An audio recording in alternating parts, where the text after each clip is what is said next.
hello, hello. Excuse the hole in the wall. I'm just gonna address the elephant in the room. Management came over to check things to see how my complaints were going, and they made it worse. The lady went to go touch it and actually punched the hole through the wall. So, anyways, that's what's going on here. But I wanted to jump on, and I just wanted to talk about a few things because some of you may not know that I'm the owner of JS Athletica, which is an athleisure brand for men and women. Um, we specialize in gender neutral clothing. We have sizes from extra small and a lot of things up till 6X. So we try to be all encompassing and adjust to the varying sizes of society right now. So that's what we do. But a lot of people are wondering, how exactly do I start a business? It can be easy and it can be difficult. There's there's variance. So that's what I wanted to talk about. So, number one, decide what you want to do and stick with it. Decide what you want to do. You can always expand, but come up with an idea of what you want to do. Do you want to sell teacups? Then sell teacups. Do you want to sell clothing? Then sell clothing. If you want to sell dog items or pet items, then that's your niche. That's what you want to do. Then you're going to want to decide what platform you want to use. But before you get to the platform, I would definitely brainstorm and write down at least 10 good items in that niche that you want to sell. Find out where to source those items, how much it's going to cost you before you even decide to open a website, tell anybody about it. Figure that out.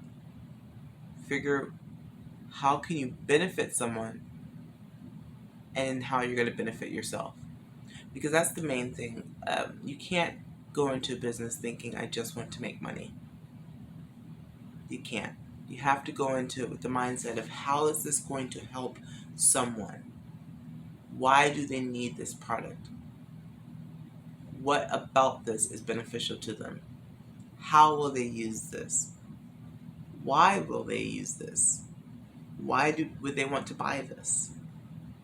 You have to go through all your W's, so to speak. Number two, figure out what platform you want to use. There are plenty of platforms out there, a plethora. You have BigCommerce, you have Shopify, you have, I think, WooCommerce, you have Equid, however people say it. You have Etsy. So there's pros and cons to both of them. BigCommerce, I think they do a 30-day trial. Shopify does not do a trial. You can set up your store, but when you want to activate it, you'll have to pay. They can be a little bit on the pricey side, but it's like click and load. The thing that I have an issue with Shopify is the customer service. Them getting back to you and the traffic. You have to work so hard to drive traffic to your Shopify site. Now, right now, we were on Shopify, but it was just, when we had everything going on, we were in our houses and stuff, it just felt like there wasn't enough traffic coming into the spot where I needed it to. No matter what app I had, I wasn't getting the customer service that I needed. There were a lot of glitches that weren't being taken care of. I was charged for the account when I actually didn't have the website or the platform anymore. So there was a lot of variances that made me not a huge fan of Shopify. However, that was my personal experience. I know people that love Shopify. So it's up to you to do your due diligence. Maybe try it for a month. If you don't like it, switch your platform. Squarespace, I'm not a fan of Squarespace. You definitely need a computer for it. I do everything from my phone. So if you want to do Squarespace, you need a computer.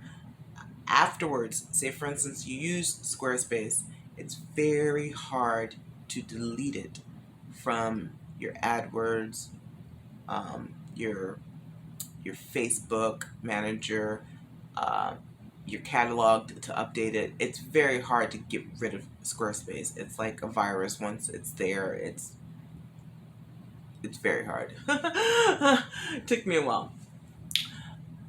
Right now we're on Etsy. We're okay on Etsy right now.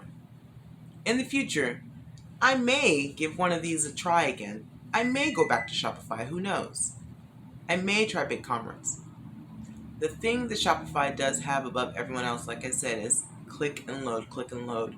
It's very easy to build a website on that platform.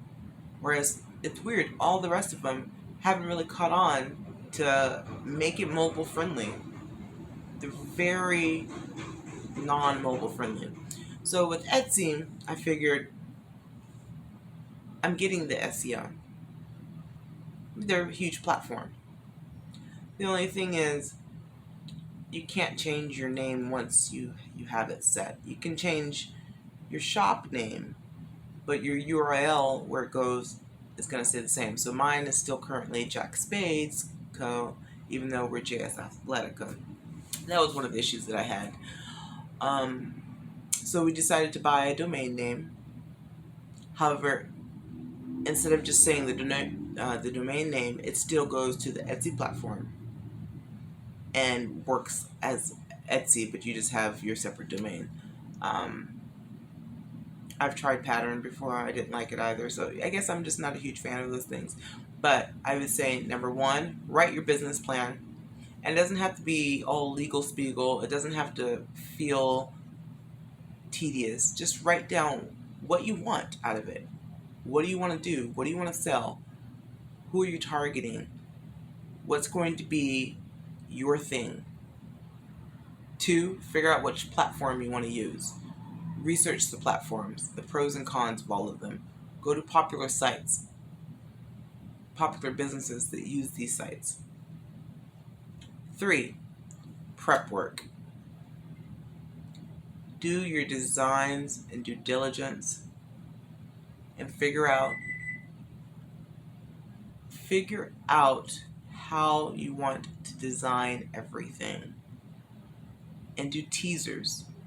It's very important. I wish that a little bit before I had launched, for 3 months, I wish if I could go back for 3 months, I would just put out designs and show people what I was doing to build their taste buds, build that anticipation. I wish I had done that. And I'm learning now, just to kind of do pre-launches and, sort of whet the appetite so people can see what's coming. I have this hair stuck on my lip. There it goes. I hate that feeling. So that's number 3. Prep everybody. Get everybody excited. Don't just be so ready to launch that you don't get everybody warmed up. Because it took me about 6-7 months to finally buy my food processor. I knew that I wanted KitchenAid. I knew that I wanted a food processor. But I kept waiting. See if the price dropped, see if they came out with a new design, see if they had a coupon, see if it was a discount, researching recipes that I could use it for, how often was I going to use it. I did a lot of research on it before I bought it. Some people are that way, so you got to prep them. And if they keep seeing something that they like, they're going to be like, yeah, when that comes out, that's what I want. So that's number 3. So we have number 1, business plan. Number 2, your platform. And number 3, do some prepping, some pre-launching and anticipation posts, whether you're on any type of social media, Instagram, Facebook, Pinterest, Twitter, any of them. And then I would say number 4 is patience. A lot of people forget to add that in as a step. Patience. You have to have patience. Sometimes you won't see anything happening and you're wondering what's going on. Don't take it personally. Don't take it personally. What I've also started doing too is slowly but surely wearing a little bit more of the clothing that I make. I think that's important too for people to see you post pictures and the stuff that you make or what you're offering.